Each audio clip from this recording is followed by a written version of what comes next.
This northern BC gold mining crew uncovered a deceased specimen late 1920. It was a cold and foggy morning in late November 1920, when a group of gold miners working in the remote Ahbau Creek watershed stumbled upon a shocking discovery. They had been digging for weeks, hoping to strike it rich in the rich placer deposits that had lured thousands of prospectors from China, Canada, Britain, and other countries to the Cariboo region of British Columbia since the 1860s. As they cleared away some rocks and dirt, they uncovered a large, hairy, humanoid creature lying on its back, partially buried in the ground. It was about 8 feet tall, with long arms and legs, a massive chest, and a flat, ape-like face. Its fur was dark brown, matted with blood and dirt. It had no clothes or tools, except for a crude necklace made of animal bones and teeth. Its eyes were closed, and its mouth was slightly open, revealing large, yellow teeth. The miners were stunned and terrified by the sight of the creature. They had heard stories of the legendary Sasquatch, or Bigfoot, that was said to roam the forests and mountains of British Columbia, but they had never seen one in person. They wondered if it was alive or dead, and what had killed it. They also wondered if there were more of its kind nearby, watching them from the shadows. They decided to take some photos of the creature with their camera, which they had brought along to document their mining activities. They also measured its height and weight, and took some samples of its fur and blood for further analysis. They planned to report their finding to the authorities and the media, hoping to get some recognition and reward for their discovery. However, before they could do that, they encountered another problem. As they were loading their equipment and supplies onto their wagon, they heard a loud roar from the woods behind them.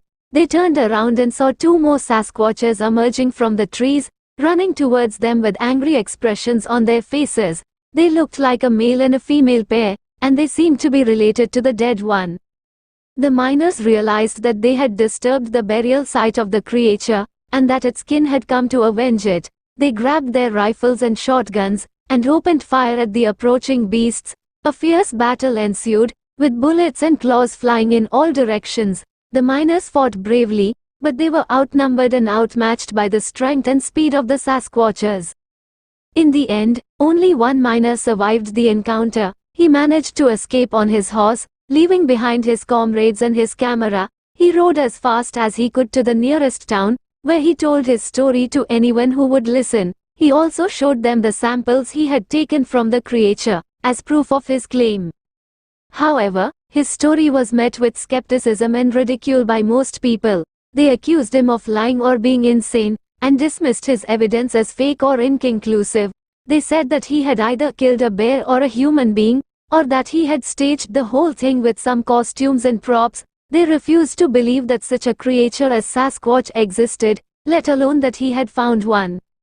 The only person who believed him was Richard Wright, a historian and researcher who specialized in the history of Chinese-Canadian miners in British Columbia. He had been studying the life and legacy of Ahbau, one of the most successful and influential Chinese-Canadian gold miners in the Cariboo region. He had also been interested in the legends and sightings of Sasquatch in British Columbia for many years. He contacted the survivor and interviewed him in detail about his experience. He also examined his samples and photos, which he found to be authentic and convincing. He concluded that he had indeed encountered a real Sasquatch family in Ahbau Creek watershed, and that he had made one of the most important discoveries in history. He wrote a book about his findings, titled Bigfoot. This northern BC gold mining crew uncovered a deceased specimen late 1920. He published it in 1923, hoping to share his knowledge and evidence with the world. He also hoped to inspire more research and exploration into the mystery of Sasquatch. However, his book was largely ignored or rejected by the mainstream media and academia. They accused him of being a fraud or a fanatic, and dismissed his book as fiction or fantasy. They said that he had either fabricated or manipulated his data and sources, or that he had fallen victim to a hoax or a prank. They refused to accept that such a creature as Sasquatch existed, let alone that he had proven it.